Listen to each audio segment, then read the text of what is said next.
In the news update, this is Michael DeSilvas from New Hunter Church of Christ in Harbour Square. We're reporting right here on Love FM.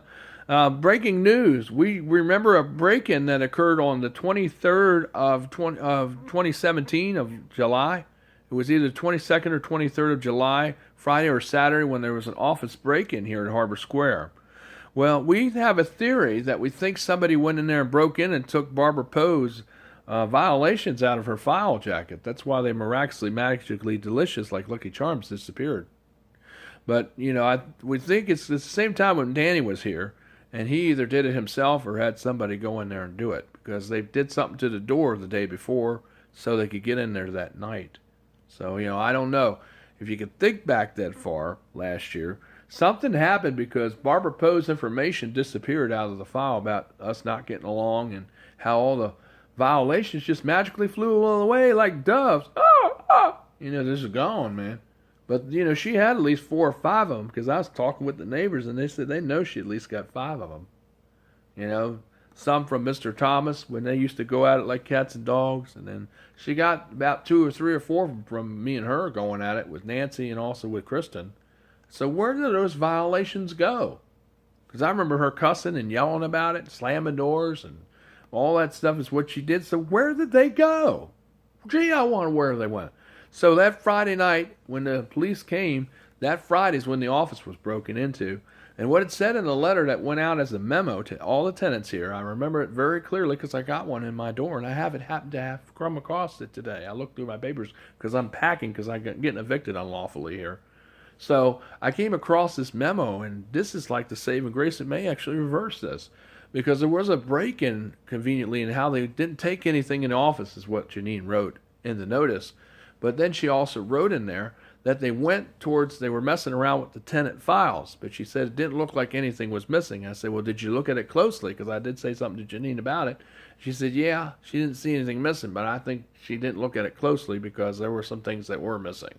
And the things that were missing were Barbara Poe's violations, because somebody went in there and removed them because someone told them what to look for. It was an inside job by people that live here, and somebody went in there and took them out of her file. That's why they're not there. And I remember Barbara about 3 weeks ago buying a big shredder with a can underneath it because she's got one in her apartment. You go in there and check her apartment. She's got a shredder in there, and it's there still. And that's the shredder that she shred up those notices in. Because that weekend she was carrying out little Walmart bags with shredded papers in the trash. They weren't regular trash bags. That's what other people saw her going out to the trash can. And people said they remember they're bringing out a bunch of shredded paper. I believe those were her violations that were shredded up, that were stolen from the office, because she had them. That's why they're not in her file, because they went in her file and took it. Because there was a break-in the same week, the 23rd of that week. On the 17th is when they came. That Monday the police came, and that Friday is when the break-in happened, the same week. And I remember that very clear because we talked about that on YouTube in another video. So there you go. That is kind of weird how all those files just disappeared on Barbara Poe's file, but that's why they're not there, because that's how they disappeared. So there you go. Because I used to be a landlord in New York, and she probably told a person to go in there what to look for, because I'm a landlord. That's right. So there you go. Just a little update from Harbour Square's right here. Is it truthful? I don't know, but it sounds very valid to me. And it sounds like what's happening here, and that's why it's all one-sided, when really it's two-sided. It's just that somebody got rid of the information on her side conveniently. That's why it looks that way.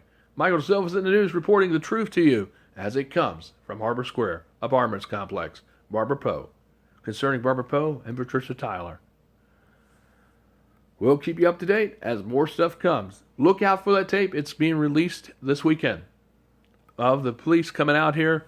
Barbara Poe saying all these lies, and it's all there loud and real clear. We already got it in high def. We're going to play that and transmit it out everywhere, not just on YouTube. So Janine and all them and the lawyers might change their tune, because they'll see that there is truth, that it is two-sided, not one-sided, because the videos say it all. So we'll see what happens with this eviction, baby. Take care.